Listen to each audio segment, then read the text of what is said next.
like, no, I'm going to make my salary and I'm going to make my tips. Like, go fuck yourself, which like, shout out Joe, get your money, you know, but it's one of those things that people Shout out Joe, get your money. Get your Go money, fuck fam. yourself. Restaurant Punk, what's up? Restaurant Punk What's featuring Hawaiian Pete. And Hola. Denim Malibu Electric. Pete. Hola? No. And Denim Electric. Aloha. Aloha. Hola. Hola. But it's not Hawaiian. Aloha. Aloha. Aloha. Oh, God.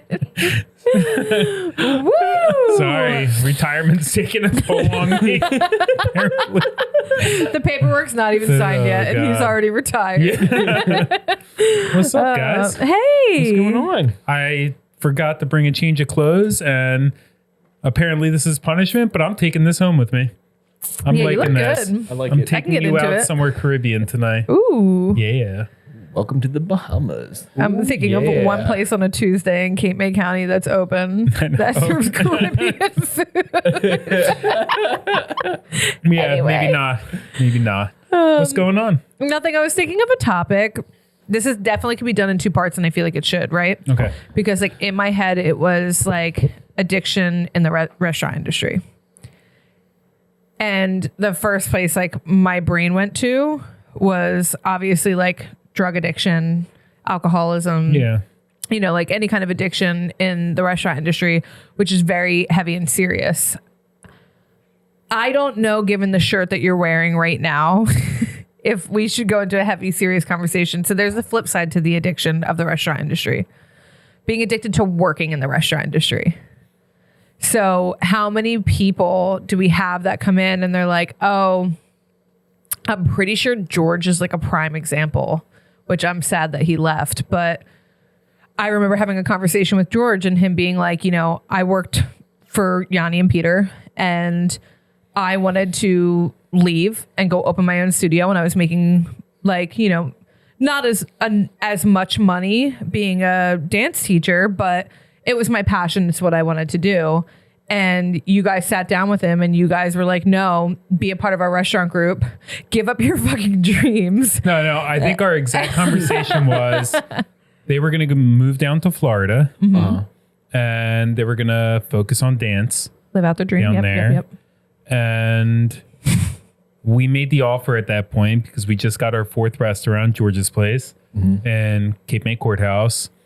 And I think that was the point when Yanni and I looked at each other and were like, we're not going to be able to operate all four restaurants efficiently, like the way we'd like, without somebody else being an operator. And we brought it up to George and he took it at that point. So he gave up his dreams because he was somehow addicted to the restaurant industry. And I feel like this happens to so many people. Like, oh, I'm only working this summer because I'm going to go off to college and I'm going to do this. And then they like become a teacher or they do that or whatever. But how often do you see that they all end up so complacent in just staying in the restaurant industry and getting addicted to that money and getting addicted to the day-to-day like cash? I feel like when you're 17, 18, 21, 23, whatever, it's easy to get addicted to the money you make bartending, being at a restaurant, the freedom, the hours, the after work parties, the associations, the friends, da. And I feel like, I think there are a good amount of people that get, I think not to the restaurant, but to the lifestyle that they get. Because at that point in your life too, it's easy to get sucked in when you don't have a house yet, you don't have major bills, you don't have a lot of things along those lines. And some people like that lifestyle, but then there are other people that are actually really making great money, like good money, not $200 a day. They're making $500, $700, $1,000 a day. That's really hard to give up. Like that's really hard to give up. And that can get you a long way, especially starting young over there. And it is addicting.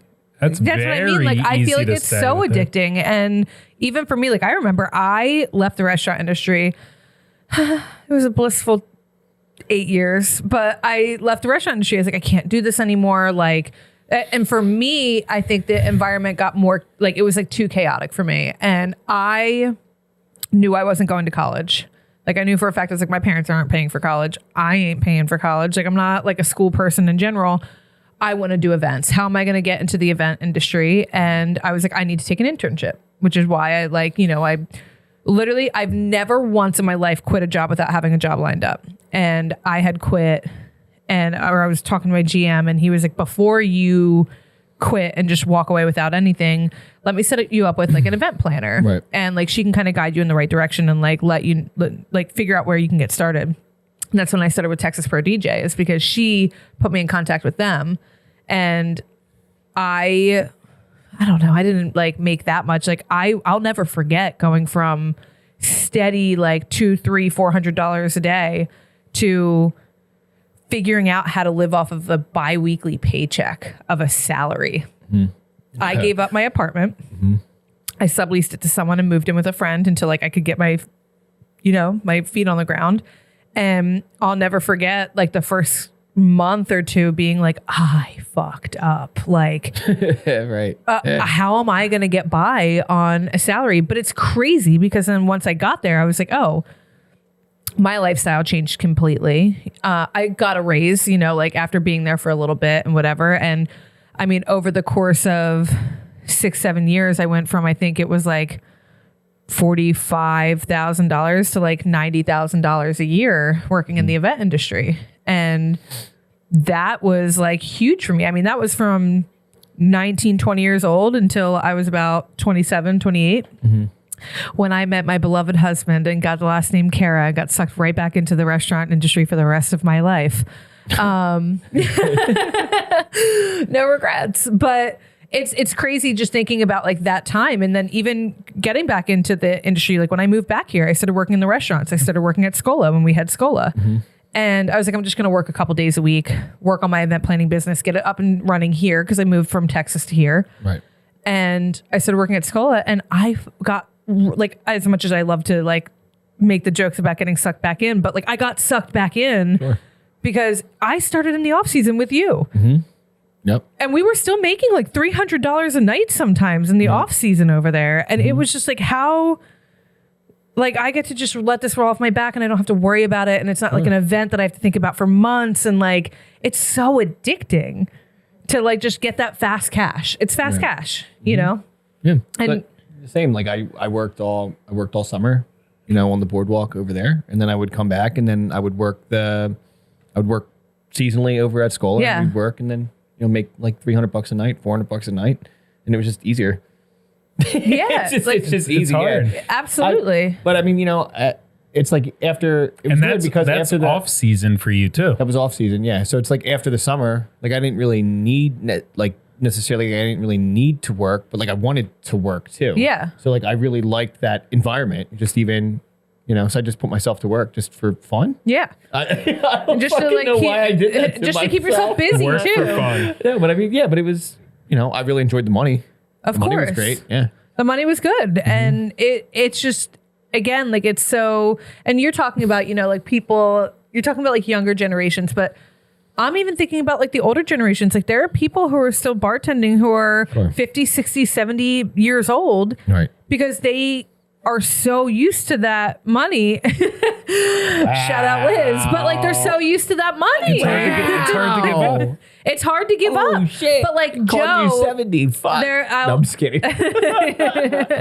but like, okay, in all fairness, Liz has so much more going on than just bartending. But like, I know this guy named Joe, and he's been bartending in Atlantic City, but also at like one of the golf clubs around here. And he's been bartending literally like his whole, like forever. Right. And everybody knows him there. And he is just like the number one person to go to. And it's just, I remember being 19, 20. No, that's a lie. I met Joe when I was like 27, 28, but like he couldn't give up shifts for me. Like he would not let me, a young female at a golf club, work the outside bar because like he needed, like he was like, no, that's my shift. That's my money. Like absolutely not. Even though as a bar manager, he was a bar manager and he could have put me on that shift to make more money for the bar, which was like his objective. But he was like, no, I'm going to make my salary and I'm going to make my tips. Like, go fuck yourself, which like, shout out Joe, get your money, but it's It's one of those things that people even Joe, get your money. Get your Go money, fuck fam. yourself. But like people who own houses and who have kids, like I have friends who have kids and they're like, I can't wait to get back and start picking up shifts again over at Vintage or whatever. Yeah. Because like I need that money. I know I'm getting $300. Yeah, And there's a lot of people, like even, like I know like a lot of nurses that are still working in the restaurant industry. I know like a lot of teachers, like you said, that are still like, there's a lot of professional. oh my God, the teachers around here, like that's 90% of our staff in the summer are teachers. And it's fun to work in the restaurants. Yeah. It is. Like if you It's fun. When you're not the owner, it's fun. When you're not the owner, not the it can be owner. fun. the owner, it's really fun. Yeah. if you're the chef, it's fun because you're spending their money and you're like, Yeah, oh, I'm yeah, gonna if do you're- these specials, this and that. If you're not the owner, it's fun. If you're front of the house, you know, When you're the mingle owner, with it's the not fun people, anymore. you're chatting around. It's not fun anymore. You don't want to be here anymore. I don't like it. How did I end up here? But so like even you bring up back of house, it's funny because I feel like even with chefs, like they get sucked in and they're like, okay, like I'm gonna be like back of house, whatever. Like I don't know. For me, I think front of house is so much more worth it. I think if you Financially? can find a position, and look, there's some people that it works for them. It just straight up does. But for me personally, if I could find a position where I get a retirement plan, I get my health benefits, and I can make a salary where I can live off I'm my just thinking life of and raise one a of our family and restaurants all that that. supplies that. what? I said I'm just thinking of one of our restaurants that supplies all of that. Oh, it doesn't. When you work for yourself or you have your own stuff, it's a lot different. But you need to work for like a bigger chain, like a Star it. Restaurant Organization or Jose Garces or like those big name restaurants to be able to have that, which not everybody can get that everywhere. Yeah. And I think if I said I want to be a server for the rest of my life, I would go find a job that could offer me those things, that can offer me, you know what, a 401k, even if it's a small one, just something. Yeah. Offer me health benefits, something. You know what I mean? When you're like the owner of a restaurant or you're working it, you don't work 40 hours a week. You work 80. a lot. You work a lot. You don't have any guidelines to follow. Yeah. I mean, you have to survive. That's what it is. But it's fun. It's so fun. It is fun. Wait, what? You don't find it fun? Do you think it was more think- fun? I Do you think it was Peter's more fun as an owner or as an employee? You liked it more as an employee. Okay, each one has its own perks. Each one has Obviously. its own perks and its own, thing. Yeah. Each one it's fun in its own way. I mean, being an I think employee it's is great Pete's shirt. because you don't have to worry anymore. Is it chef code Pete fun or is it? That's this. Is it one. punishment This Pete is- fun? This is not punishment. This is Hawaiian. Hola. Hola. Aloha. Sorry. I mean, I don't.